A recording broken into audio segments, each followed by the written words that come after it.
Hello everyone! Ayan guys, nagluto ako ng pork adobo guys. Yan, kasi ulam to ng aking anak para mamayang gabi. Ayan, sa kanyang dinner guys. Yan, nagluto na ako ngayon para hindi na ako magluto mamaya. Yan guys, kasi tapos naman kami kanina, tawag dito yung nag-lunch. Kaya ito, magluto na ako ng adobo para sa kanyang ulam mamaya guys.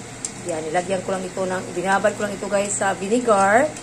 Tapos konting asin at saka yan guys, at saka magic sarap.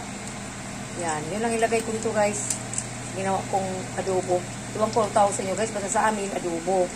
Kung hindi ito adobo na may sabaw ha, yung talagang adobo lang sa amin sa mga Bisaya ba. Yung try lang siya. Yan. Yan, luto na lang ako para mamaya. Tapos nakapagluto na rin ako ng kanin. Kaya ito lang ang kanyang hinihintay ko itong kanyang adobo. Kasi para naman ito mamayang gabi guys.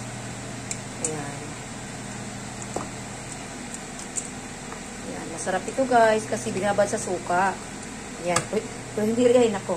Hindi rin ito lechon kawali. Talagang adobo lang siya guys. At meron konting taba. Yan. Ito lang iba, walang taba. Yung lang talaga ito, guys. Yan.